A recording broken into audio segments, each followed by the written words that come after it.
Good morning and welcome to the Disney Morning Show. I am Kyle, the editorial director for Laughing Place, and joining me this morning is Tony Betty. Hi, Tony. Hello, everybody.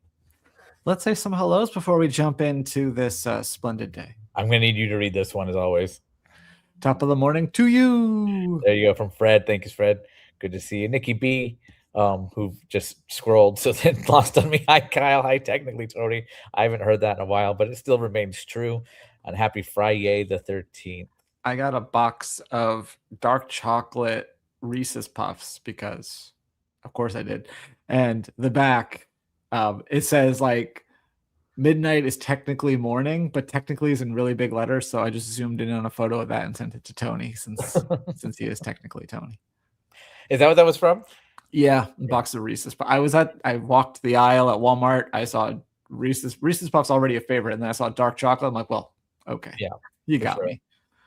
Steven says, Happy Toy Fair 2026. Jeannie plus, good morning. Fred, welcome back. Glad to be here, Fred. Hi, Jeannie. Good to see you again, too. And hi, I'm just going to call you Virgil. That works. Anyway, we're going to do all our normal Friday stuff, including winners and losers. But first, let's start the show like we started every time. And that is with me remembering to actually share my screen. When we last checked in on the Disney stock, it was at 101.73. It was not having a good time. But now, 105.21. So things are turning around, we hope. As a stockholder, I would like them to turn around. How many shares? Probably like 10, between 10 and 12. Do you say in anything that way? What? Do you get a say in anything that way? I mean, you get votes, but I get 12 votes versus people who have a lot more. No, most of it's so I've like, 4 shares and maybe a couple probably less, probably 2 shares and some odd cents in taxable accounts like regular brokerages. But then we did buy some with our retirement account, which we bought a little high. So whatever. Anyway, moving right along.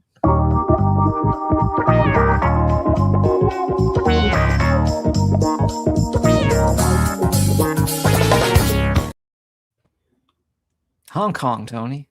Animation comes to life in Hong Kong. We've already seen it in Paris, and by seen, I mean we've seen it on the internet because it hasn't even debuted yet there, but it's already the talk of the Frozen town. And it's the animatronic Olaf is set to also to Hong Kong Disneyland's World of Frozen, which I think is called Arendelle World of Frozen, but is listed on the official website is just World of Frozen. I don't remember what I did. I've been there and I don't recall. I think it might just be World of Maybe it is Arendelle. I don't know. Yeah, either way, there's a mix-up, and I landed on what the official website said, and it's World of Frozen. But moving on, Olaf will be appearing there per the president of the Hong Kong Disneyland Resort, but he didn't give us a time frame of when. He just said very soon. He's actually, I guess, never mind. He's the president and managing director. Yes. I was like, it was a very weird Instagram. There's this weird little jump cut in here that is strange to me. I want to point this out to people. I'm sure that maybe Olaf took like an extra second and they're like, just hold it. Okay, we're going to cut this part out. That's right. Oh, it's coming up, I promise. It's further in than I thought. Right there. Okay. Wasn't that worth it? Okay. So anyway, yeah, pretty cool. Always fun to see that Olaf thing. I hope he lasts for a while. When it was announced for Paris, they also announced it was coming to Hong Kong, so we knew it was coming. There it said, when that happened, they said limited time appearances in Hong Kong. So I don't know if he'll be at Hong Kong before Paris and then going to Paris, or if there's 2 of them. I would think that the climate in Hong Kong would be more challenging for Olaf than it would be in Paris, although Paris is also quite rainy, so I don't know how it holds up to that. But the oppressive heat and humidity of Hong Kong, I imagine during the summer, would make Olaf not a happy snowman, even though he wants to be in summer. Well, Olaf is the advancement of the BDX droids into a new form. Go ahead, Kyle. And speaking of those BDX droids, along with a bunch of other toys that they revealed yesterday, there's a set of 4 BDX droids that are coming out soon. These are, of course, these are seen in the parks. I don't think they have these colors, to be honest, but they have been seen at Disney parks around the world. But they're going to be in the Mandalorian and Grogu because Favreau saw them and said, "I like those. Let's put them in the movie. Let's just start this whole cycle over again." So now they're going to be a toy. But like I said, that is far from the only news we got in terms of new merchandise from Toy Fair and from this special Star Wars Most Wanted. We actually have an exclusive reveal of some Hasbro toys that are coming out, including this adorable Grogu holding some sort of fruit, and then some Nerf products and things like that.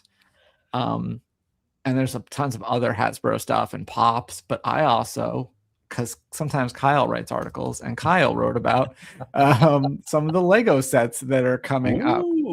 Including, I like that Zeb or whatever his name is there.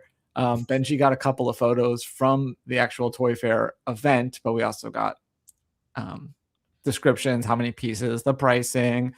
Some of these will be available for pre-order starting tomorrow, I believe. And then the other ones, I like this guy. It's not Babu Frick, but it's the same species. Okay. And I'll take your word on that. Yeah, you should. And then others will be coming later this year. But tons of Toy Fair news coming at you. Alex and Benji will be there all weekend, and then I'm sure we'll have posts going on for months because they always get a lot of content from that. But heading back to Disneyland, we have an update about Walt: A Magical Life and Great Moments with Mr. Lincoln. What's funny is a few months ago, Mike went over by the Opera House and was like, "Oh, Mr. Lincoln is playing." They didn't bother to announce it or anything. I guess Walt was having issues, and so they put in that. But now it looks like it's going to finally start running on that rotational schedule that we had been talked about since Walt opened. Yep. So currently, I think even since before that when he was announced. But yeah, right. Yep. But currently, Mr. Lincoln will be appearing in the mornings and Walt to be in the evenings. Of course, that can change at any time. So check the Disneyland app and check the Opera House because you know how these things can be. But that is currently the plan. And I think that's good news. Over in Tokyo, they're launching their DisneySea Food and Wine Festival at the Tokyo DisneySea Park. And this year it has a ton of Ratatouille inspiration, which is why it has my attention. Even though food and wine, Ratatouille, we've done it. I know it's because I'm in Florida and I'm jaded because it's every year there's some kind of Ratatouille thing. But I do like what they're doing here. This year it's running from April 15th through June 30th. But there's one part where they're taking over the New York Deli in the American waterfront area and making it kind of like the Ratatouille, not quite Gusteau's, but Remy's, and doing with his dishes and stuff like that. So I'd be very interested in seeing that. But that's coming in April to the park over there. That little portable spork is very cute. That's why I hung on it for so long. But yes, I also I don't think the drummer's actually drinking wine. Like, that's not going to help you stay on beat. Oh, no, that guy. Yeah, and that guy. Yeah, very cool. I do think it's funny that they're having a food and wine festival. Like, it's in the America part. Yeah. That's what it's funny because here in Florida, it's international. So it's all the other. Right. All the other countries. Something definitely more up my speed. It's been almost 3 years now since we last saw anything related to the Owl House, the hit Disney Channel TV show, animated. I say hit because it was successful. It won awards. It just didn't last past that third season. But now we get to revisit it much further into the story after the series finale with a new graphic novel that is written by the show's creator, Dana Terrace, and one of the show's writers, and illustrated by one of the show's storyboard artists. So all eyes are on. How do you say that name? Duan Han, I'm guessing. Is it Duan? It looks like just Dawn because maybe it's Dawn. Maybe it's Duan. I think it's Dawn Han. Sorry if Don Han is watching. It's not Don Han. It's Duan Han. Yeah. But yeah, it's the Philly version. Either way, I still think we're butchering it either way. But I made the joke that it is not Disney legend Don Han, but it's Duanhan. is the name of the storyboard artist who's the illustrator of this new graphic novel, which looks awesome. I love the art on here. Yeah, it's very much it's going to have that manga inspired look to it, and it's going to follow King, who, spoiler alert, is a Titan, and how he will live far longer than any of his friends. So we're going to address that in this new novel. I'm very excited. Comes out September 29th of this year, but it is available for pre-order now at places like Amazon and Barnes and Noble. I'm going for Barnes and Noble. But there you go. Also on television, not in a graphic novel, there are talks that there's a Dancing with the Stars spin-off happening called Dancing with the Stars: The Next Pro, with Robert Irwin in negotiations to host the new series, where they will in fact be looking for the next pro that will dance with the stars in the hit ABC series. Now that they have found a resurgence in the ratings after last season, this got pretty much fast-tracked, it seems, into existence. It'll be very much the same with judging and everything like that. And it sounds like Mark Ballas, who is an off-again, on-again pro in Dancing with the Stars, and his mom, who is from BBC Strictly Come Dancing. Look at the side eye as I look at that note. Shirley Ballas will be judges, with a third one on their way. We don't know who it is yet. And then a rotating fourth judge as well. I hope the third judge is the one from that was Taylor's dancer. It was new to the show. That'd be kind of funny. Oh, I hope it's Andy Richter. So there you go. He knows a lot about dance. Yes. Well, there's a new card game coming from Mastro Media. You might be familiar with them. They had last year a Phineas and Ferb themed card game. They also did a Donald game a couple years ago. She got to interview the co-designer at Gen Con a couple years ago. But is that the Camp Ranger one-ish? Yeah. Yep, exactly. And so this is a new 2-player asymmetric lane battling card game, which hopefully means something to someone, but inspired by Avatar. And it's called Avatar: Pandora's Power. So you could check out more details about that over on Laughing Place. It sounds pretty interesting. I'm glad that they seem to be a pretty small publishing company, so I'm glad they're getting some big licenses with from Disney. It's pretty cool.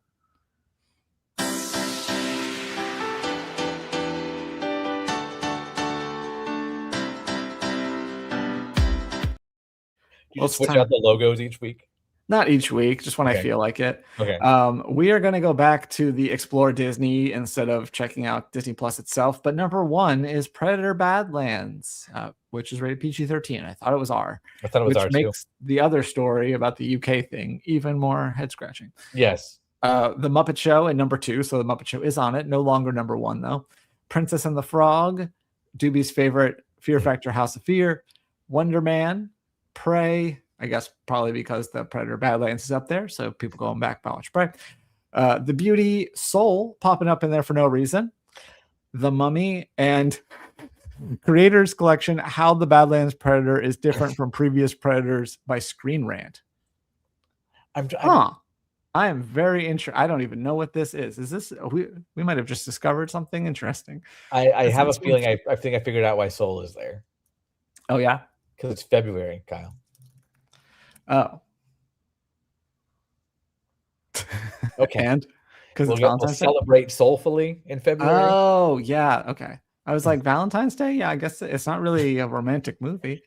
No, I'm thinking that UK story also, and only 2 people complained about that, and that's why it got pulled.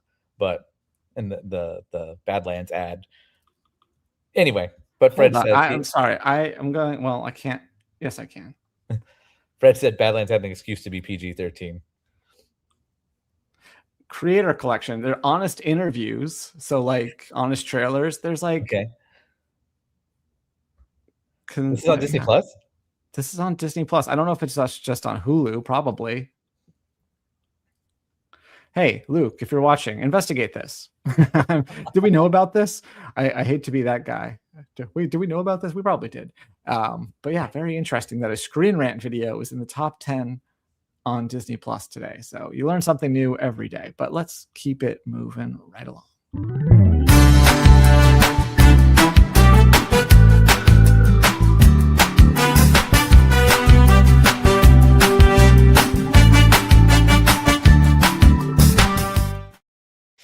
well, going around LP, I need to reconnect my thing after switching it over. But nope, down here. Oh, we don't actually have any around LP. We're gonna go straight to the rest. And the rest. Yeah, I'm all over the place today, dude. Anyway, okay. Brown Derby, Hollywood Brown Derby at Hollywood Studios is doing a spring menu. Look how Springfield filled this menu looks. Springfield. Very colorful and bright. It is still February, but I guess temperatures have improved in Florida. Things are okay now. Right now they are, yeah. I don't know if I heard they were going to go down again, and the rain has begun. But yeah, it's not icicles on the universal globe cold. So yeah. But anyway, so yeah, you can find more of that over at the Hollywood Brown Derby at Disney's Hollywood Studios. And then Tony, we get to take a trip to Dollywood. Yeah, and I will be definitely taking a trip to Dollywood when this thing opens. The new attraction there, Night Flight Expedition, which is 4 different ride experiences in one, which have no idea how this is going to happen, but I'm very excited. We got to see the 3rd episode of their making of the Night Flight Expedition web series today, and it goes actually inside the building, and you see how much progress they've made in this massive, I want to say they said it was like 45,000 square foot building that will feature this ride, which is part family coaster, part whitewater rapids ride, part like simulator. I'm very intrigued at how this whole thing is going to get pulled off. But with this new video, we get to see the inner workings of it. And there's one part where it looks very much like the Splash Mountain Laughing Place dip, where it's got that little double drop kind of almost. Yeah. So I was like, oh, so this is where everybody's going to get soaked on this ride because there is water involved. So yeah, very excited about this. When they announced it last year, they said spring of 2026 is when it's going to open. However, if you watch that video, when the logo pops up, usually it will say summer 2026, spring 2026, something like that. And it had nothing. So part of me got a little nervous, but I'm going to still run with spring 2026 because we've not heard otherwise. So do you think, when you hear spring 2026 in general, do you think that means like opening for the season, or? I think Memorial Day weekend. Usually. Oh, okay. So a little bit further, because that part closes January, February, like Silver Dollar, right? Yeah, and they open in the middle of March usually, and they kick off with I think it's the I Will Always Love You music festival they do right up there, or the Flower. I think the Flower and Garden one they do, which has a different name. It's like Garden Flower or Spring Flower Festival. Is a little after that, but I think it'll definitely be, because when they've said spring in the past, it's usually meant Memorial Day weekend. Disney Universal, when they say spring, typically around Memorial Day weekend. But that could also go either way with summer. But now summer, I feel like means now like August. Yeah, I guess if it were opening with the season, they'd say like new ride opening. Yeah, opens with Dollywood. Yeah. Yeah. Anyway, very cool.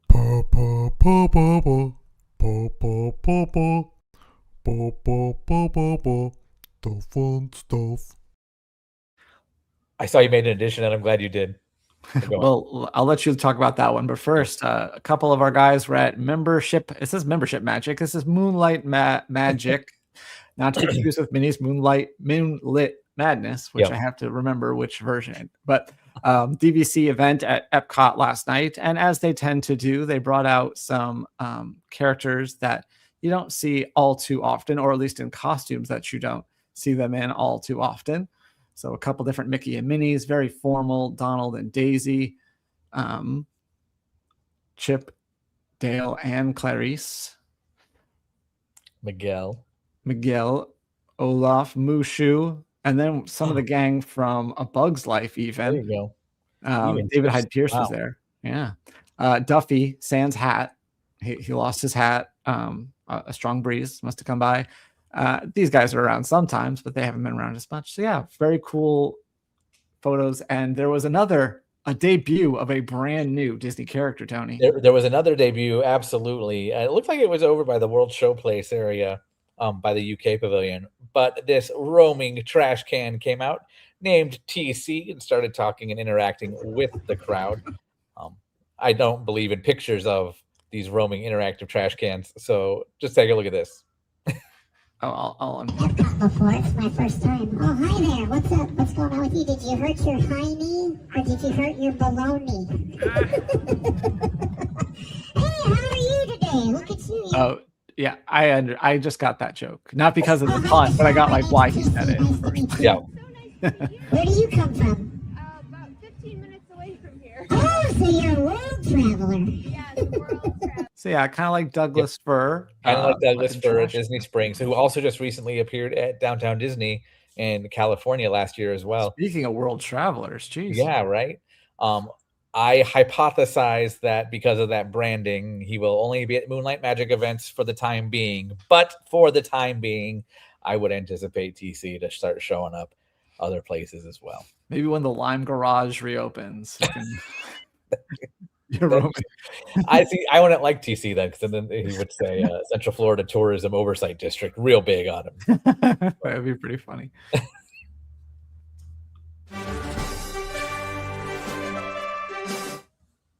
All right, Tony. On this day in 1934, an actor was Oh, born. you didn't play the thing, or did I not see it? I guess you just didn't see Yeah, it. I didn't see it. Okay. On this day in 1934, an actor was born. His Disney credits include The Goldbergs, but you probably know him from Just Shoot Me. 1934. Yeah. That would be. Oh my gosh, what's his name? George Siegel. George Siegel, Yep. yes. Nice work. On this day in 1996, a preview center for an attraction opened at Epcot. Test Track.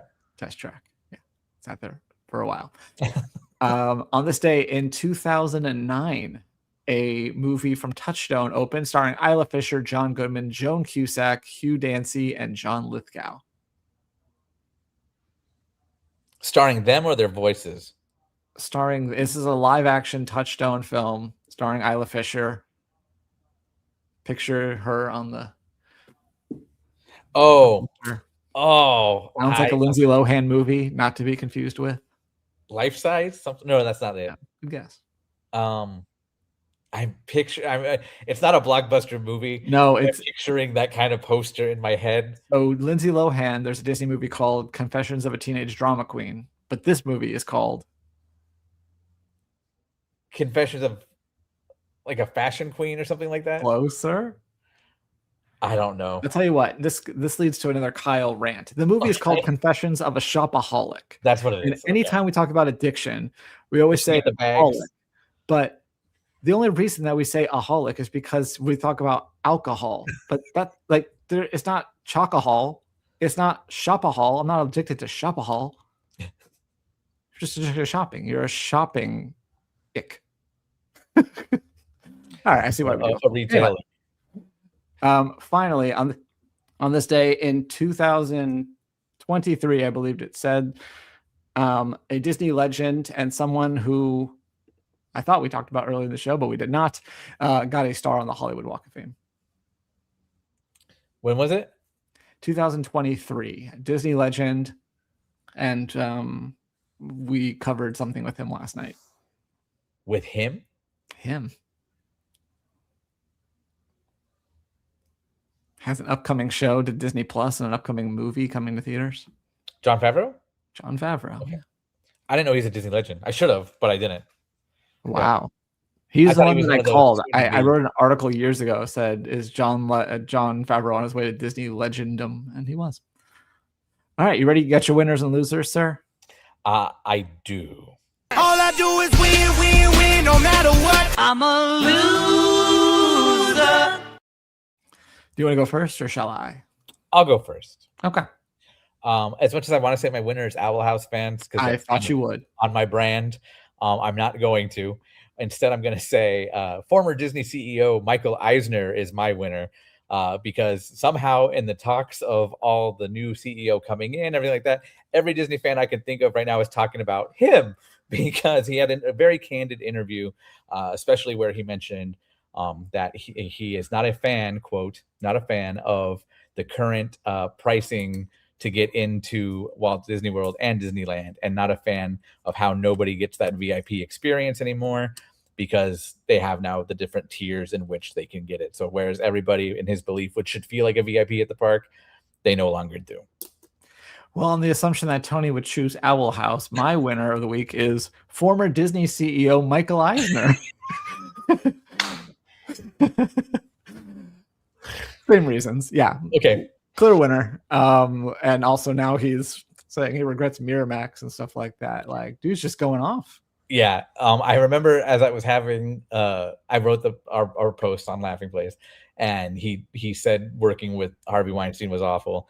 And the journalist, whose name completely Bensinger completely comes out of my brain right now, but he asked him why. And I used the term candid when I wrote it. And when Michael Eisner said, "Oh, because he's a pig," I was like, yeah, that's pretty candid. I'll leave that in. Fair enough. Well, my loser of the week is one that I'm guessing is probably not as on Tony's radar, and that is Stephen A. Smith. Okay. Who cannot pronounce beignets, but call them beignets. Beignets. It's his third favorite Disneyland food, but doesn't know how to pronounce it. So good job, Stephen A. Couldn't even be bothered to do 5. Clearly just went with the things that he knew. He probably just like looked around him. He probably looked around, or they had like some Disney adult near him at the park. What do you like? And they came up with the generics. Didn't even say Mickey pretzel, just said pretzel. Pretzel. All right. Anyway. It wasn't even the cream cheese one.